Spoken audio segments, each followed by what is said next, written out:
She won't destroy you right away. No, she'll take her time. She'll smile when you make her laugh. She'll press her body against yours when you need reassurance. She'll memorize your rhythm, your schedule, your kindness. She'll ask for nothing in the beginning because she wants everything in the end. And by the time you realize it, by the time your mind starts catching up to what your instincts already knew, you'll be too deep. She'll already be in your head, in your home, in your confidence, in your weakness. And when she leaves, because yes, she always leaves, it will feel like theft. But it wasn't theft. It was a trade. You gave her the keys and she burned the foundation. And now you're left in silence, telling yourself she was good, she was kind, she was misunderstood. But deep down you know. She stayed just long enough to ruin you. And why did it happen? Not because she fooled you, but because you lied to yourself. Because you saw the signs and you called them sparks. You saw the chaos and you called it passion. You saw the coldness and you called it strength. She told you who she was, but you romanticized it. She showed you her mask, but you told yourself it was a phase. And now you sit broken, not because of what she did, but because of what you allowed. And that, my friend, is where ruin begins, not in her leaving, but in your surrender. She doesn't even need to betray you. She just has to be allowed to remain long enough. To test your law, to question your standards, to reverse your frame. And she'll do it quietly, strategically, smiling the whole way through. And when it's over, she'll say you changed, that you were different, that you lost yourself. But the truth is, you didn't change. You were erased. And the cruelest part is this. She won't feel evil. She won't feel like the villain. She may even cry when it ends. Because she didn't set out to destroy you. She simply followed your blueprint. You gave her power. You gave her peace. You gave her the silence of a man without a spine. And she did what anyone does with unguarded power. She restructured it to serve herself. She stayed just long enough to learn your weaknesses. Just long enough to weaponize your love. Just long enough to extract your certainty. And when she felt that there was nothing left in you that could hold her, she walked. Not suddenly, but strategically. And now you think you lost a woman. But what you really lost was yourself. So now the question is not why did she leave? The question is why did you stay? Why did you watch the erosion of your frame and call it love? Why did you let your law be rewritten by someone who never read it? Why did you open the gates to a storm and pray it would pass instead of boarding the windows and building the walls? This is not a story about her. This is a warning about you. Because it wasn't the chaos that destroyed you. It was your failure to enforce the line. And that line, once crossed, doesn't just let her in. It invites destruction. Slowly, beautifully, with your consent. If you've ever watched her pull away while you gave more, if you've ever felt your spine crack under the weight of trying to be enough for someone who only needed access to your center to collapse it, comment. She stayed because I gave her no reason to leave. And now listen closely. Because this video isn't about heartbreak. It's about how ruin enters in the shape of affection and exits wearing your crown. She didn't guess who you were. You showed her. You told her exactly what you dreamed of, what you hated, what you feared.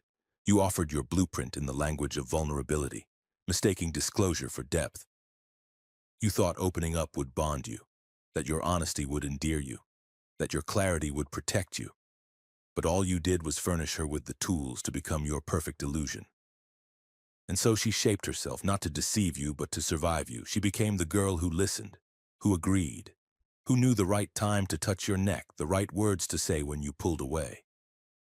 She wore your ideal like a costume, one sewn from your own descriptions. And you, so relieved to be seen, to be heard, to be understood, declared her real, declared her different, declared her the one. But what you missed was the pattern, the timing. The precision with which she filled every emotional gap in your fortress, not to decorate it, but to learn how to dismantle it. You thought she was healing you. What she was doing was mapping your fractures, because the most dangerous woman never attacks you from the front. She wraps herself in everything you've waited to find. She echoes your ambitions, mirrors your pain, reflects your hunger back at you as admiration. And all the while she is watching how you respond when praised, how you react when tested, how quickly you surrender when she looks at you just long enough. She doesn't need to be the strongest. She just needs to be the softest in the right places. And soon, you stop guarding the gate. You start letting her set the rhythm. You start believing that this time finally you are safe. But safety to the untrained man is sedative. You begin confessing things that should remain unsaid. You lower your edge. You offer more than she earned. And most fatally, you allow her to exist in your world without proving she understands your law. Because her softness disarms you. Her laughter rewards your effort. Her presence becomes the justification for abandoning your principles. And this precisely is when the erosion begins.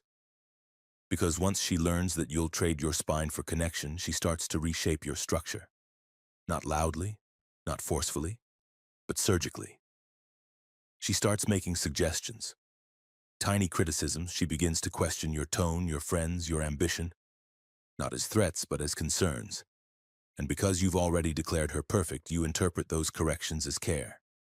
You don't see it. Not yet. But her mask is no longer just built from what you told her you wanted. It's reinforced by what she discovered you'll sacrifice to keep her. She realizes that your love is more desperate than you admit. That your peace is a performance. That your softness isn't confidence. It's a calculated surrender. And now she knows. This man will not stop me. He will adapt to me. And the moment she knows that, she is no longer your partner. She is your architect, and the foundation she builds will be hers, not yours. You will live in a kingdom where your own voice echoes back at you in her tone, until one day you wake up and realize you don't recognize your direction, your decisions, or your dominance. She didn't trick you. You submitted to the mask you gave her, and now the woman in front of you, the one who seemed divine, isn't real. She's a mirror, one you built with your own hands. And once she no longer needs it, she'll leave. Not because she lied, but because she finished. She stayed just long enough to absorb what you had and just long enough for you to forget it was ever yours. You thought you were building something together. You saw her presence as commitment, her attention as investment, her affection as proof of shared construction. But she wasn't building. She was extracting. Slowly, elegantly, without confrontation. She entered your life like an ally, and you gave her the blueprints, your time, your trust, your rhythm, and she used all of it not to fortify your world, but to mine it. What you mistook for support was reconnaissance. What felt like intimacy was data collection. And the moment she realized your kingdom had no locks, she stopped knocking. She didn't break your walls. She simply walked through the places you left unguarded. And you let her, because she looked like peace. But peace without proof is just seduction in costume. You wanted partnership. She wanted access. And because you didn't demand anything back, because you mistook her interest for contribution, she gave you just enough to keep you generous, while draining the very structure that made you a man she once admired. The signs were there, but extraction doesn't scream. It whispers. It comes in the form of slowly changing routines, in decisions made without your leadership, in questions that once came from awe, now offered as corrections. It comes when her energy starts shifting from your ambition to your mistakes, when her praise dries up, when her body goes cold. And you think she's distant. You think she's hurt. You think it's stress. But what it is in truth is economic. She is measuring how much more value she can pull from you before departure. Not just financially, emotionally, spiritually, reputationally. She stays as long as you're still useful, as long as you still listen, as long as she can still bend your law without consequence. You see, a woman does not need to deceive you with malice. She only needs to find a man who does not measure, who gives affection without scarcity, attention without control, access without testing. And you were that man. You were so eager to prove that you weren't like the rest, so committed to showing her how safe, how giving, how present you were that you forgot one crucial law. Nothing is respected that is always available. And because your love had no locks, she moved through it like an open vault. Took your structure, took your softness, took your time, and left behind just enough confusion to make you question if it was even her fault. But she's not here to build your life. That was never her mission. If she was building with you, you'd feel your strength expanding, your clarity sharpening, your direction solidifying.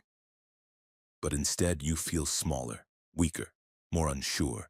Your decisions are slower, your boundaries are blurrier, your tone changes when she enters the room. And you still think this is love. It's not. It's a recalibration of control. She is not co-authoring your future. She's editing your present until it fits her design, and when the structure is hollow enough to collapse without her in it, she'll leave, quietly, with justification, and you'll be left standing in a place that looks like your life but no longer obeys your law. She didn't stay because she believed in you. She stayed because your access points were wide open. She stayed for the resources, for the power, for the influence, for the comfort of being inside a man's world without having to obey its rules. And the moment those resources began to dry, or the moment she found a new source, she moved. Not out of rage, but out of routine, because the game was never about staying. It was about taking everything she could before you noticed she was never building. There is a moment, subtle, quiet, almost undetectable, when she stops admiring you and starts improving you. At first, it sounds like care. She suggests you rest more. She comments on your clothes. She critiques your friends, your tone, your timing. You think she's being helpful, attentive, nurturing. You even feel grateful. But you're missing the shift, because she no longer sees you as her king. She now sees you as a renovation, a structure worth inhabiting, but only if she can reshape it to fit her comfort. And from this point on, your identity is no longer sovereign. It's under construction. You are no longer the standard. You are the subject. And she, the woman you once led, becomes your quiet architect. But you won't notice, not yet, because you've confused correction with intimacy. You've mistaken criticism for closeness. You've believed that if she's engaged enough to edit you, it must mean she loves you. But affection does not require instruction. Respect does not rewrite. The man she reveres is the man she would never dare to improve. The man she stays to control is the man she's already begun to disassemble. What you call growth is often a slow replacement of your masculine essence with behaviors that serve her emotional comfort. You apologize more. You speak less. You check your tone before you challenge her ideas. You begin asking instead of declaring, suggesting instead of deciding. And every time you do, she nods. But something in her eyes goes colder. Why? Because a man who bends under approval is not a man she can rest inside. He's a man she has to carry. And carrying a man is the surest way to dry up desire. You think this is maturity? You think it's love? But love doesn't require you to surrender your edge. Maturity doesn't mean silence in the face of disrespect. A real partnership doesn't grow by pulling the masculine down. It evolves by demanding the feminine rise. She now studies how pliable you are, how fast you explain yourself, how far she has to push before you change your tone, your standard, your plan. And every time she succeeds, she learns, he's mine to mold. You might still be strong in other areas, business, ambition, discipline, but in her presence you become malleable. And malleability is the prelude to obedience. And once you obey, you are no longer her leader. You are her pet. She may still touch you, she may still kiss you, but her respect is gone, because you have become her project. And projects are things to manage, not admire. This is how she ruins you without raising her voice. She turns your identity into a draft, a beta version, one she is always updating. And you allow it because you confuse peace with love. But peace achieved through surrender is not peace, it's erasure. It's the silent execution of your masculine sovereignty in exchange for temporary harmony. And what she builds in your place will not be a better man. It will be a quieter one, a safer one, a softer one. And then when you are finally the man she says she wanted, she leaves. Because now that you reflect her perfectly, she no longer desires you. The man she fell for is gone. The man she created is boring, predictable, powerless. And no woman, no matter how nurturing, remains in love with what she has to parent. She doesn't want a project. She wants a pillar, a force she can admire, a law she cannot edit, a man who says no and means it, a man who evolves by his own hand, on his own terms, without bending for approval. You became her project because you surrendered your command, and she stayed, just long enough to make sure you were no longer the man she once followed. You expect ruin to come loudly, to arrive with betrayal, deception, or chaos, but ruin, the kind that rewires a man from the inside, never announces itself. It comes dressed in softness. It sounds like, "I'm just worried about you." It tastes like comfort. It moves slowly, disarming you through small compromises wrapped in intimacy. You call it love.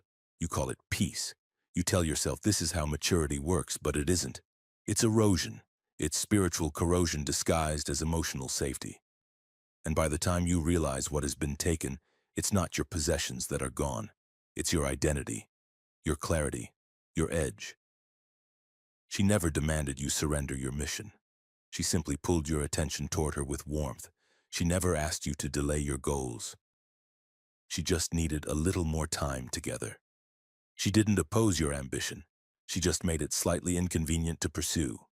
And one by one, your habits changed. You stopped rising early. You stopped enforcing silence. You stopped protecting your time. You stopped listening to the part of you that was dangerous, sharp, precise. Not because she commanded it, but because she softened it, and you allowed it. Because when a man has not yet established his structure as sacred, he will burn it to keep her warm. The most effective kind of ruin does not destroy your life. It convinces you to abandon it. It convinces you to trade discipline for presence, sovereignty for harmony, control for affection. It makes you feel like a better man as you become a weaker one. And all the while, she rewards it.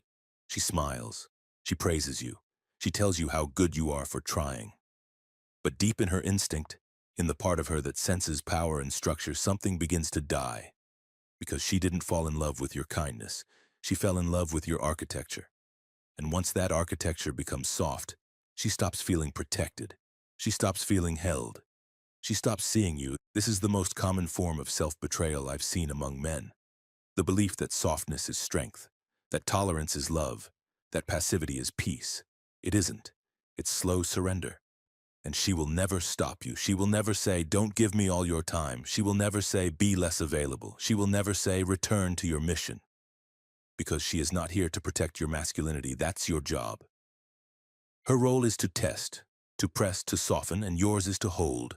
Not with resistance, but with clarity, with enforcement, with the silence of a man who knows what cannot be touched, no matter how sweet her tone becomes.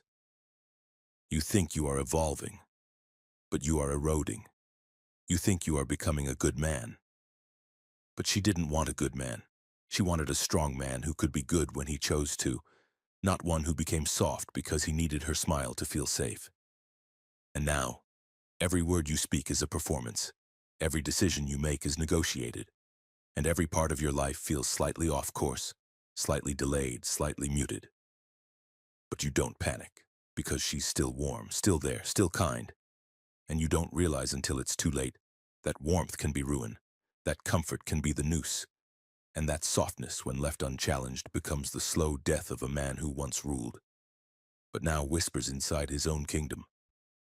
She never told you it was a test. That's why you failed, because the most revealing tests a woman gives you are never announced. They don't come with a warning or a name. They arrive disguised as moments, tiny ones.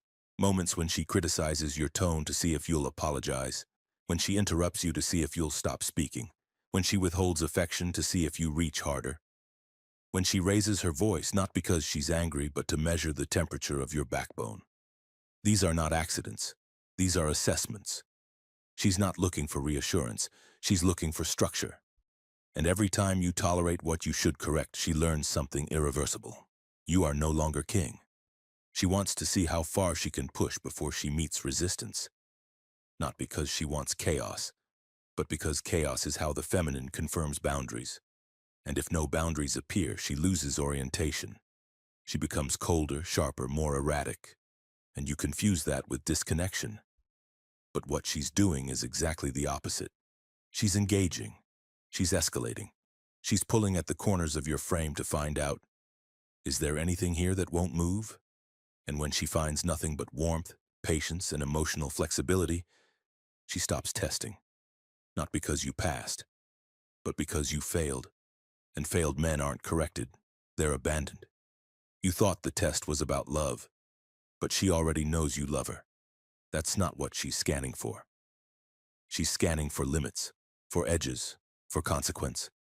She wants to know if your law is real or if it only exists when she's smiling. She wants to know if your presence is permanent or if it disappears the moment she raises an eyebrow. And when you flinch, when you adjust your tone, your words, your decisions, she doesn't feel supported. She feels superior. And a woman who feels superior to you even slightly can never fully trust you with her submission. She may stay. She may even sleep beside you. But inside, her desire has already withdrawn. You think her sharp words are just mood swings, that her silence is just stress, that her tests are just emotion. But everything she does is a mirror, and it's reflecting your softness back at you. Her coldness isn't rejection, it's a ruler. Her critiques aren't just opinions, they're measurements. She's scanning how much authority you've given up in exchange for peace. And the man who trades his law for her approval will always become less attractive. Because he stopped leading. And if you're not leading her, then she has no choice but to lead herself. And the moment she starts leading, she starts looking for someone stronger to follow. You keep failing this test because you still believe that devotion should shield you from having to enforce. But no amount of loyalty cancels the law of masculine consequence. You cannot love your way into respect. You cannot explain your way into reverence. You must hold. And when you don't, when you let her cross lines without withdrawal, when you let her speak like a king without a crown, she learns. She learns she is above you, that your structure is flexible, that her behavior does not shape her access. And once she learns that, she's no longer your woman. She's a shadow walking beside a man she no longer fears disappointing. You weren't disrespected because she stopped loving you. You were disrespected because you trained her to. One moment at a time. One uncorrected test at a time. One compromise at a time. And she stayed. Just long enough to confirm that the man who once held the room now waits outside his own throne, hoping she comes home. You gave her everything. You thought that meant she would stay. You assumed that loyalty, consistency, and emotional safety would make you irreplaceable. But the moment you needed her most, when your world cracked, when your strength faltered, when you finally turned toward her expecting support, she was already halfway gone. Not confused, not betrayed, just finished. Because she didn't leave because you were weak. She left because you made your strength dependent on her presence. And when the structure she once admired began to lean in her direction, she lost the one thing she could never admit she was looking for. Something larger than herself to obey. You built her into your rhythm. You stopped moving independently. You stopped walking forward unless she was watching. You changed your plans when she looked tired. You softened your edge when she looked wounded. You made her your audience instead of your ally. And when she sensed that your kingdom no longer ran on principle but on her approval, she detached. Slowly. At first she made herself busy. Then she made herself distant. Then she made herself silent. And you thought she was stressed. You thought she was hurting. You thought she just needed more reassurance. But what she really needed was the man she met, not the one you became trying to keep her. Women do not mirror investment. They mirror status. The woman you built around your love is not the woman who leaves out of resentment. She leaves out of reclassification. The man she once submitted to is now explaining himself. The man who once enforced now apologizes. The man who once stood still now waits for emotional cues before acting. And she can't name it, but she feels it. Your center is no longer your own. It revolves around her moods, her fears, her silence. And that is when she knows the law is gone.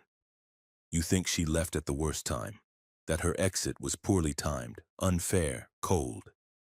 But she didn't leave because of your pain. She left because of the structure she would have to carry if she stayed. Because once your frame bent, once she felt that her presence was the only thing keeping you upright, she knew the collapse had already begun. And a woman who understands consequence will never allow herself to stand under a roof that leans toward her, waiting to fall. She will retreat. Quietly. Completely. And you, the man who gave everything, will stand there wondering how someone who once said forever could vanish when you finally needed them. But you didn't lose her when the pain came.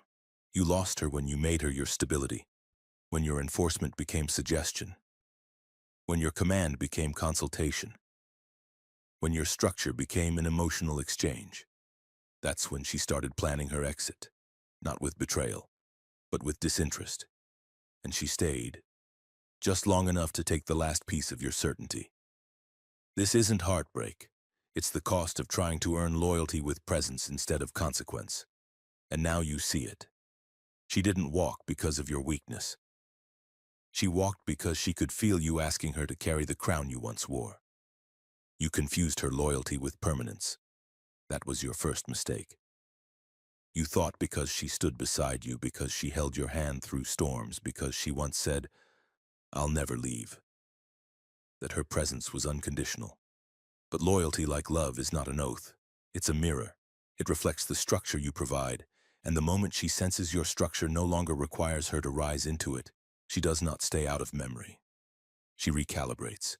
She starts testing other gravitational pulls, and eventually she walks, not out of rage, but because your world no longer requires her discipline. And a woman who feels undisciplined in your presence becomes something worse than disloyal. She becomes uninspired.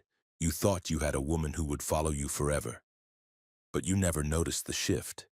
How she began to question your every decision. How she grew silent when you spoke with certainty. How she made jokes out of your former principles. She was pulling at the fabric, not because she wanted it to tear, but because she was checking the seams. And when she realized your authority no longer came from sovereign vision, but from emotional exchange, consensus, and compromise, she reclassified you, not as an enemy, but as a man who no longer needed to be followed. The most dangerous lie you believed is that devotion means security, that a woman who once loved you cannot drift, that her sacrifice in the past obligates her to your future. But women are not bound by sentiment. They are bound by structure, by reverence, by scale. They stay in awe, not in memory. And when the awe dies, when your ability to enforce, to move, to shape the world begins to dim, her nature does not betray you. It corrects you. And that correction feels like betrayal because you failed to see that what held her was not your heart. It was your height, the way she looked up to you, the way your silence carried weight, the way your presence created rhythm. Men believe that love accumulates like savings, that if you give long enough, if you stay loyal long enough, if you support hard enough, it builds equity. But women do not remember effort when structure vanishes, and loyalty given to a man who no longer commands respect becomes a memory she protects while building a life with someone else. And that's what you don't see. She doesn't hate you. She doesn't blame you. She just no longer feels what made her align with you. And because of that, she will rationalize the exit. She will spiritualize the shift. She will mourn the version of you she once followed, but she will not resurrect it. Machiavelli wrote that it is better for a prince to be feared than loved if he cannot be both. Why? Because fear secures loyalty when love begins to fade, and in the context of a man's leadership over his kingdom, including the woman within it, this remains true. She must know that your departure is always an option, that your standard cannot be bribed with affection, that your rhythm cannot be reshaped to soothe her moods. If she cannot lose you, she will never respect you.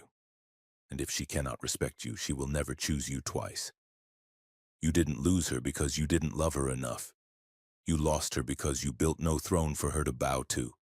You handed her loyalty, and she stayed, just long enough to use it as a ladder out of your kingdom. She doesn't leave first. She replaces you first, and by the time she walks, the real damage has already been done, not to your body, but to your identity.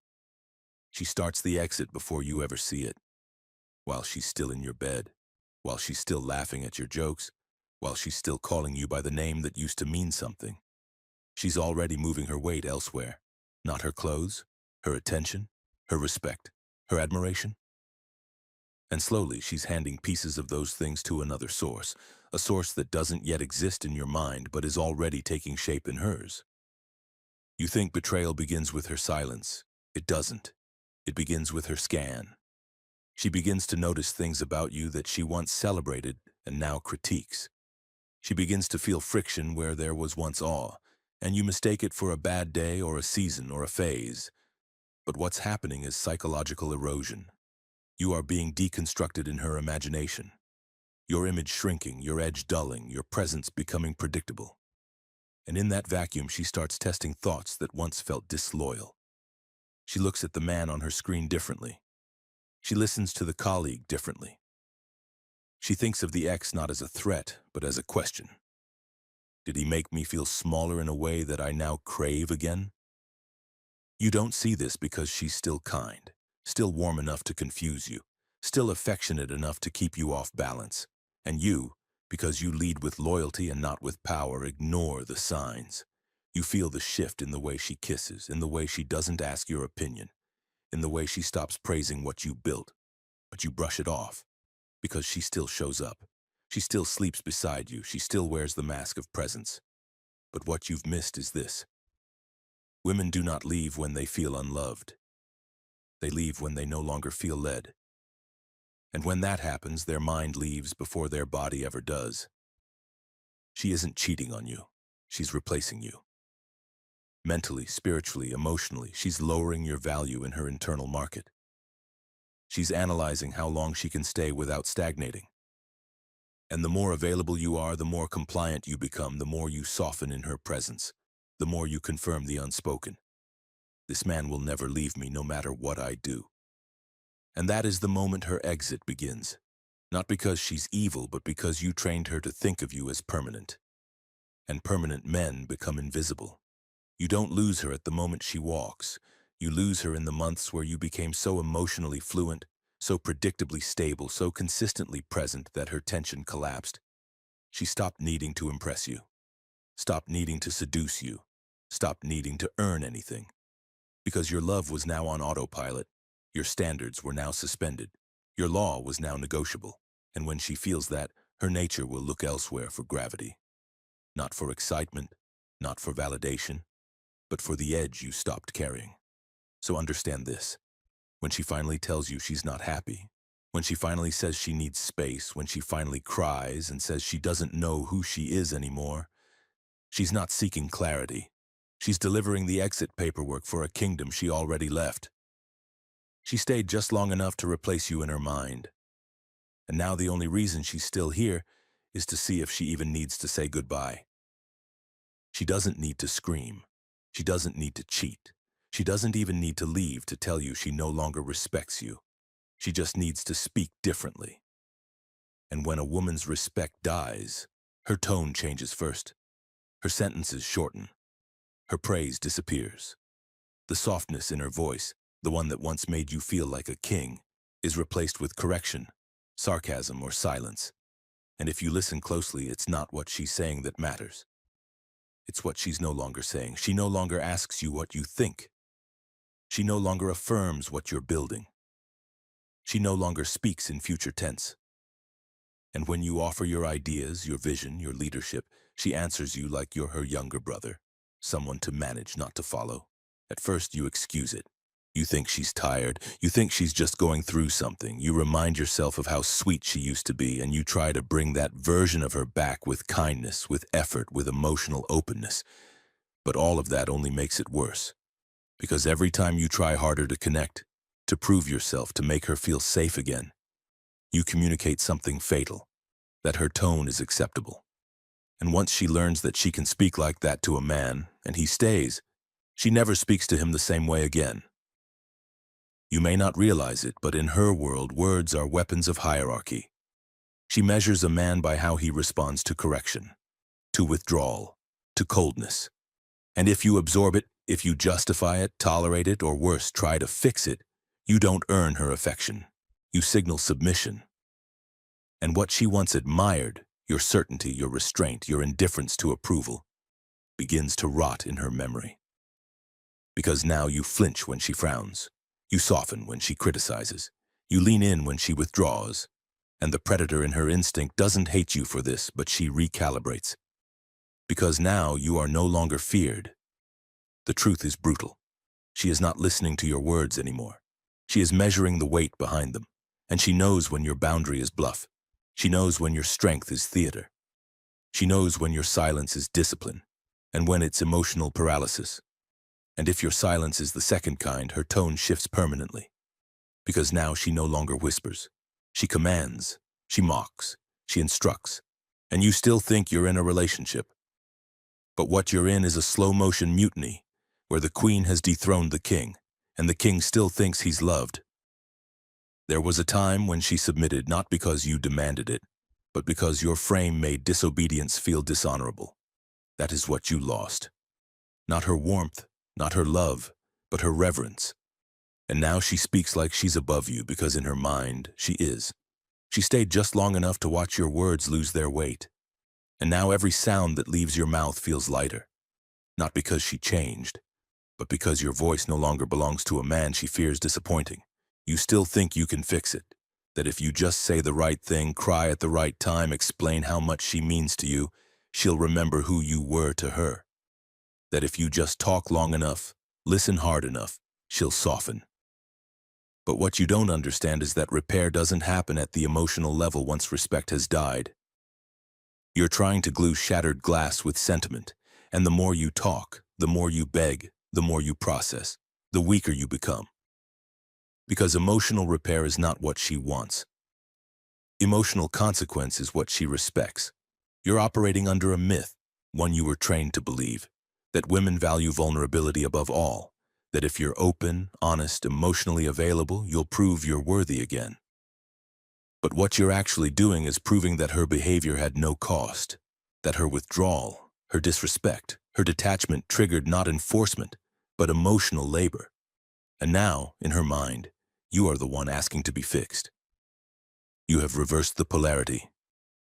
She broke your frame, and you're the one apologizing for it. You're offering connection instead of correction, and that confirms everything her instincts were already whispering. He no longer leads. She doesn't need to hear your heart. She needs to feel your spine, and when she doesn't, when she sees that your response to violation is dialogue, not distance, she doesn't trust you more. She trusts you less. Because the man who allows disrespect and then tries to resolve it with feelings is not a man who can shield her from the world. He's a man who needs protection from himself. And no woman, no matter how empathetic, desires the man she has to emotionally stabilize. You think more communication will close the gap. But the gap was never about communication. It was about structure. You let her enter your world without law. You let her test your frame without consequence. You thought your love would be enough. But love, without enforcement, becomes background noise. And now you're performing emotional CPR on a relationship that already flatlined, not because she stopped loving you, but because she saw you wouldn't hold the line when it mattered. This is why your repair attempts become comedy. You light candles. You plan talks. You initiate deep conversations. But she looks through you, because in her mind, you're no longer the man who sets the tone. You're the man who follows it, and you will never speak your way back into her desire. Because what she wanted to hear wasn't poetry. It was silence after the disrespect. It was absence after the violation. It was space that cost her something. You gave her comfort when she needed contrast. And she stayed just long enough to see that your love was infinite, but your standard was not. You thought she wanted love. You thought if you gave her attention, reassurance, consistency, protection, affection, she would stay. But what she really wanted was something you never offered. Gravity, not comfort, not presence, not understanding, but something larger than her moods, heavier than her fears. Something she could lean on without seeing it move. You mistook softness for safety, but she wasn't looking for softness. She was looking for architecture. And you failed her. Not because you didn't love her, but because you had no walls. You had no law. You had no edge she couldn't rewrite with a few tears and a colder tone. She wanted to feel small next to your vision, not invisible. She wanted to feel guided, not coddled. She wanted to follow your lead, not manage your insecurity, but you, trying to be kind, bent everything to accommodate her presence. And in doing so, you collapsed the very thing that made her stay in the first place. You built her a palace without a foundation, a story without suspense, a love without distance, and then wondered why she stopped reading. She stayed long enough to enjoy the warmth, but when the weather turned, when the chaos came, she looked at you, And for the first time, she saw a man who could be moved. She needed a king. You gave her a poet. And when she realized your poems wouldn't protect her from the world, when she saw that your certainty was a performance, not a principle, she began preparing for the next chapter. The one where you're no longer the center of gravity. The one where you're the man she once adored, but now pities. Not because you changed, but because you revealed that her presence had the power to change you. She tested you, and you romanticized it. She corrected you, and you called it growth. She pulled away, and you pulled closer. But what she was doing all along was watching to see if your leadership was emotional or enforced. And the more you explained, the more you opened up, the more you chased clarity, the more she recalculated. Because leadership that can be negotiated is not leadership, it's permission. And you gave her so much of it, she stopped needing to ask. You failed not because you weren't enough. You failed because you let her feel like she was more certain, more composed, more in control. And a woman who feels like she is leading the man she once followed does not rebel. She reorganizes. She stays long enough to convince herself that it's okay to walk. And then, when your arms are still open, she leaves. Calm, clear, and already halfway gone. So understand this. She didn't want everything you gave. She wanted what you withheld. Your command, your distance, your law. You gave her love. But she was watching to see if your love had terms. And when it didn't, she smiled, stayed a little longer, and then disappeared without looking back. There is a man she cannot ruin. Not because he is invulnerable to love, but because he has structured his world so that no woman, no matter how beautiful, no matter how sweet, no matter how familiar, can rewrite his law. This man does not fear her absence. He does not measure his worth by her reaction. He does not shift his vision to hold her gaze. And that is why she never dares to test him beyond the line he draws. Because she senses that the line is real. Not emotionally enforced, but architecturally enforced. It is not a boundary of mood, it is a wall of code, and she either respects it, or she disappears into the distance her own behavior creates. He doesn't argue, he doesn't flinch, he doesn't explain himself after being disrespected. Not because he is cold, but because his warmth is governed by architecture. He doesn't threaten to leave, he vanishes when the law is broken. And when he speaks, it is not to negotiate, it is to affirm the rhythm he has already lived by. His silence is not absence, it is warning. And she knows that no matter how much he may care, that care is never offered freely. It is earned, preserved, and endangered only by disobedience. This man is not reactive. He does not teach her how to love him. He shows her what happens when she doesn't. Not through games, but through consequence. Through the removal of his presence. Through the withdrawal of his protection. Not out of rage, but out of precision. And because he is precise, she never forgets what he offers. Because what he offers is not just emotional support, it is psychological security. The comfort of knowing that the man beside her is not led by her moods, not shaped by her voice, not softened by her approval. He stands, because that is who he is. And in his presence, she remembers who she is too. This man does not reward chaos. He does not validate rebellion. He does not ignore disrespect just to preserve peace. His peace is not bought with silence. It is enforced with law. And that law is not for her. It is for him. Because he understands that no woman can ruin what she never controls. No woman can test what she cannot touch. No woman can reclassify a man who holds the mirror up to her and not the other way around. She stays with this man not because he never makes mistakes, but because his mistakes never rewrite the architecture. Because even when he falters, the foundation holds. And she can rest in that, she can test that, she can even challenge that. But she knows, when the line is crossed, she is no longer debating a man. She is debating a kingdom. And kingdoms do not explain themselves. This man cannot be ruined, not because he is perfect, but because he is prepared. He has buried softness in steel. He has replaced performance with presence. He has replaced desire for validation with a commitment to sovereignty.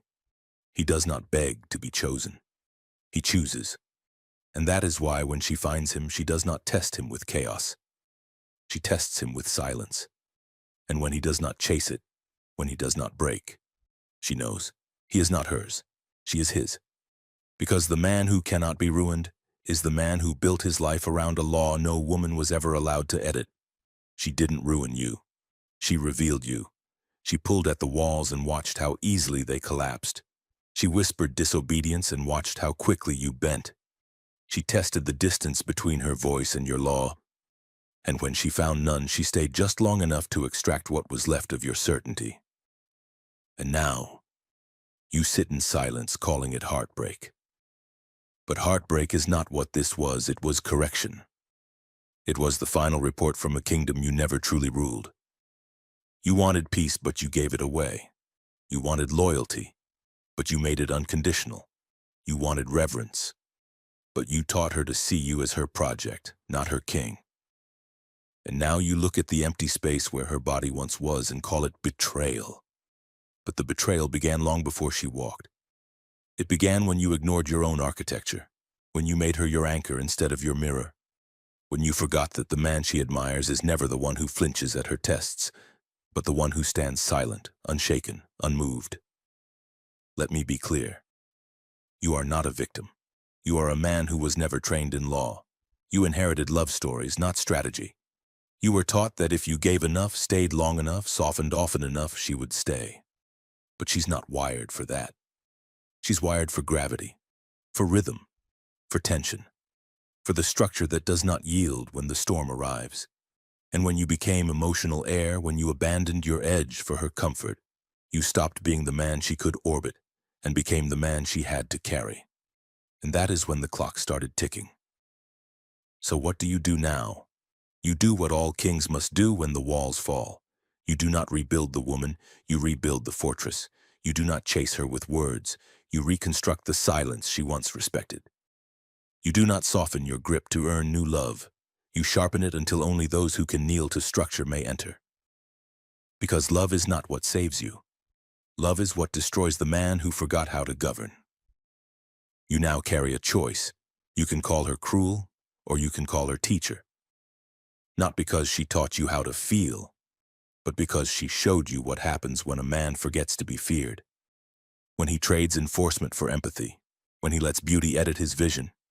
If she stayed just long enough to ruin you, it's because you made yourself ruinable. That ends now. Comment. She left with my kingdom. And subscribe, not to be liked, not to feel good, but to remember what Machiavelli taught every prince. Power must be protected, loyalty must be tested, and no woman should ever feel taller than your law.